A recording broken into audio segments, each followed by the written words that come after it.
gabi Luzon, magandang gabi Visayas, magandang gabi Mindanao. Isinapubliko na po ang buong nilalaman ng report ng Philippine National Police Board of Inquiry tungkol sa investigasyon nila sa nangyaring madugong operasyon sa Maguindanao na ikinamatay ng 44 na komando ng Special Action Force o SAF. Ipinunto sa ulat na nilabag ang chain of command ng PNP nina dating Hepe PNP Alan Purisima, ang nasibak na Hepe ng PNP sa Tulio na Peñas at Pangulong Noynoy Aquino. At sa kabila nito, iginiit ni DILG Secretary Mar Rojas, walang pananagutan sa nangyari si Pangulong Aquino. Ang pangunahing dapat umunong managot walang iba kundi si Purisima. Nakatutok si Salima Refran. Tinanggap na ni DILG Secretary Mar Rojas ang report ng Board of Inquiry na nag-imbestiga sa Mama Sapano incident. Ang report may 130 pahina at 17 volumes ng annexes. Resulta ng 1 buwan at kalahating pag-iimbestiga sa mga pagkukulang, kapabayaan at pagkakamali na nauwi sa pagkasawi ng 44 na miyembro ng Special Action Force. Hindi nakausap ng BOI si Pangulong Aquino, pero number 1 sa findings ng board, naalabag ni na Pangulong Aquino, resigned PNP Chief Alan Purisima at dating Staff Director Tulio na Peñas ang chain of command sa PNP. Sadya daw kasing hindi nila sinabihan sina PNP OIC, Police Deputy Director General Leonardo Espina at DILG Secretary Mar Rojas tungkol sa Oplan Exodus. Ang conclusion ng BOI, prerogative daw ng Pangulo na makipag-usap direkta sa kahit sino sa kanyang subordinates.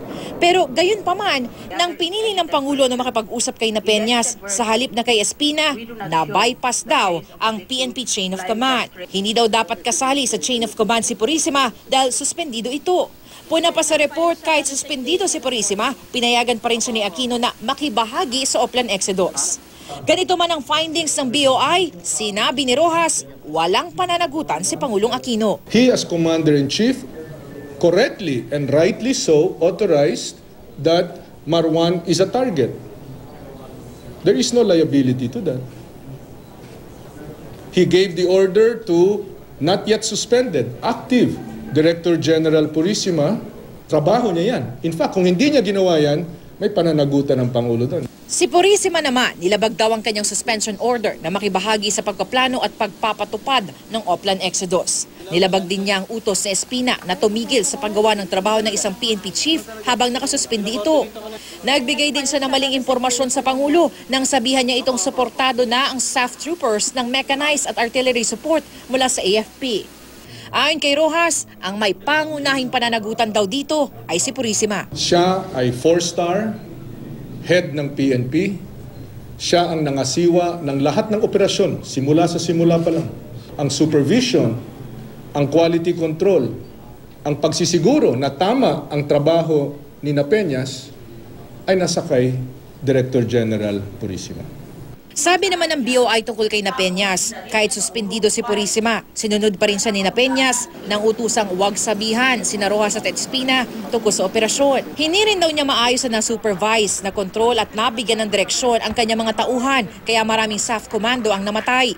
At kahit inutusan ng Pangulo na makipag-coordinate sa AFP, hindi pa rin niya ito ginawa. Ginawa natin ito hindi para sa pagtututuro o hindi para sa pagbibintang o kung ano.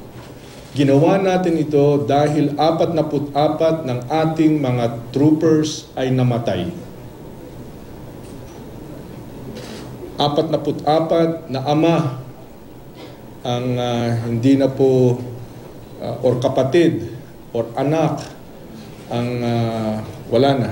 Hangad ng BOI na maging transparent ang kanilang report, kaya maaari itong basahin ng publiko online sa www.pnp.gov.ph. Bibigyan din ng kopya ang pamilya ng SAF 44. Salima Refran, nakatutok 24 oras.